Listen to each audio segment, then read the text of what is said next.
Greetings, one and all, and welcome to Lord of the Rings lore. In this entry, let's examine the race of Elves. While the Valar and Maiar were the first beings created by Eru, they were not the ones meant to populate Arda. The Elves were the first race made for that purpose, and as such, they were referred to as the firstborn children of Ilúvatar. The first elves awoke shortly after the creation of the stars, and these were the first things that they saw, and they revered them for the entirety of their existence. Melkor was the first Valar to become aware of their presence, however, and sent evil spirits to harass them. Fortunately for the elves, Orome found them when he heard their singing, and he was amazed to see the first of Eru's children. Though at first the elves were afraid of him, fearing that he was another spirit sent to trouble them, he earned their trust and then reported back to Manwë of their awakening. The Valar then declared that Melkor was to be brought to justice and marshaled their forces of Maiar. Melkor held many Maiar under his own sway, however, and a 9-year war began between the two powers, ending with the siege of Melkor's stronghold of Utumno, when he was eventually captured. The elves saw little of this war, save for bright lights in the distance and the shaking of the earth. Even though they had not fought him directly, being a race in their infancy, Melkor never forgot that his first defeat was for them, and he resented them forever after. It was after this conflict that the Valar decreed that the elves should live with them in Valinor so that they could be protected. The elves were largely hesitant at first, afraid of the power of the Valar, though they eventually agreed and began their trek westward, which came to be known as the Great Journey. Their travel was slow, for the world had no roads or paths at this time, and the elves were fascinated by everything that they saw. When they beheld the ruin that had been created by the Valar in their battles against Melkor, some became afraid and turned away from the journey, and were since lost to history. But the journey to Valinor was not a short one, and in groups that became the various clans of the elves, many decided to remain in areas they found hospitable. Thus, fewer reached Valinor than had set out originally.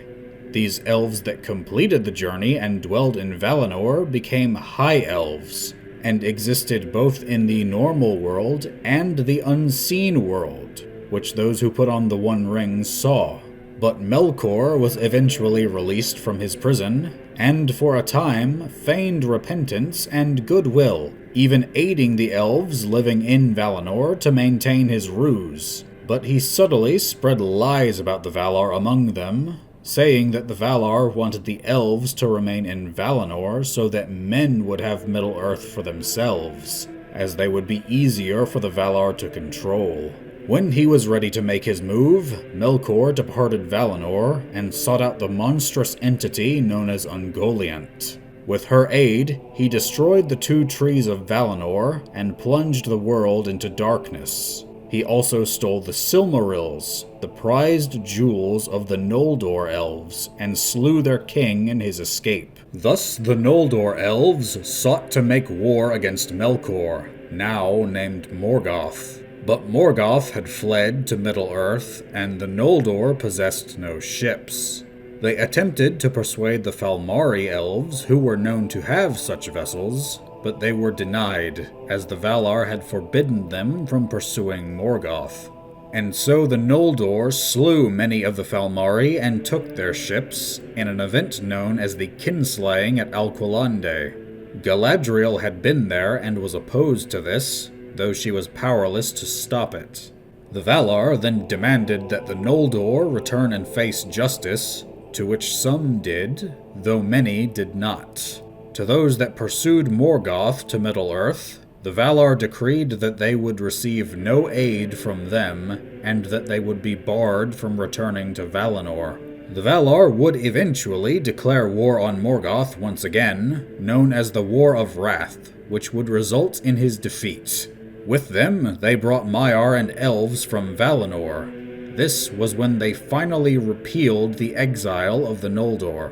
Even after this, though, Many elves, Noldor and otherwise, would refuse to make the journey, and others would only do so a great time later. Some felt a connection to the land that they had fought for, while others wished to remain in Middle-earth because they would be powerful there, while they would be much less so in Valinor compared to the Valar. They would fall prey to Sauron's schemes later, just as men and dwarves would. Celebrimbor, the greatest elven smith of the age, worked with Sauron, who had disguised himself to forge the great rings of power.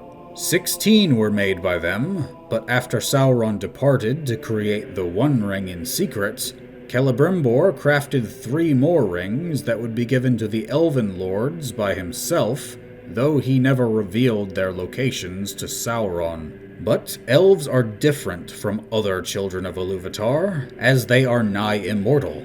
They can be slain in battle, but will not die from sickness or old age. This is because, while the souls of other races are meant to eventually separate from their bodies in death, those of elves are not. This grants them abilities that are beyond the other races, as their souls are more connected to their bodies, in a way that the other children of Ilúvatar are not. For instance, Legolas could walk on top of snow if he so chose, while other members of the Fellowship of the Ring had to slog through it. The elves of Lothlorien could even run across a rope that had been tied between 2 trees to cross a stream. This also granted elves the ability to craft works that had a certain quality that others would describe as magic, though the elves do not understand the notion, as how they laughed in amusement when Sam described them as such. Their clothes were vivid and difficult to damage, their food more nourishing, and their weapons never seemed to lose their sharpness. Some, such as Sting, even glowed when orcs were nearby. Elves were also typically taller than men, and more beautiful, their appearance being mostly free of flaws that we possess. It was Eru's intention for Middle-earth to be inherited by men in the end, though, and as such, after the defeat of Sauron, the elves were once again called to Valinor. Those that refused this summons would eventually find their physical forms would fade, and they would exist only in the unseen world. The elves are tied to the fate of Arda, as they are meant to dwell within it, whereas the spirits of men will depart it after death. Indeed, if an elf should die, their spirit is called to the halls of Mandos, where they are judged and will eventually receive a new body identical to the one they lost, though the time it will take for this varies depending on how much good or evil the elf in question had done. Great heroes like Glorfindel only took a short time to be granted a new form, while others could take considerably longer. Elves also did not overpopulate the world, as there was a certain part of their spirits that they gave up upon having children, a portion of themselves that they would never regain. This wasn't harmful to them, but it did prevent them from having children as we do, as that would quickly deplete the resources of the world, as they would never truly die. Many chose to never have children at all.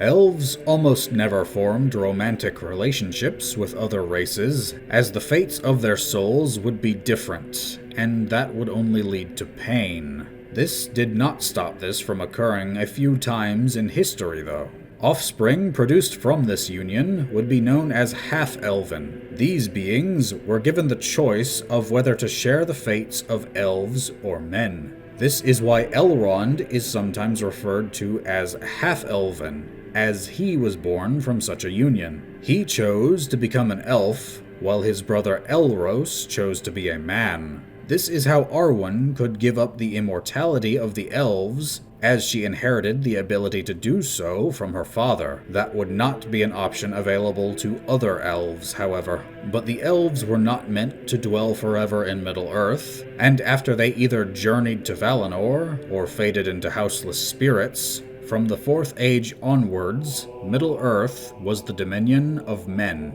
But what do you think about the elves of Tolkien's Legendarium? Are they your favorites, or do you prefer men, dwarves, or even orcs? I personally am quite fond of their stories, and they have a certain mystique that the other races don't. Leave your thoughts in the comments below, leave a like on this video if you're so inclined, and subscribe to see more. I would like to thank you for watching, and may you all have a weapon in each hand.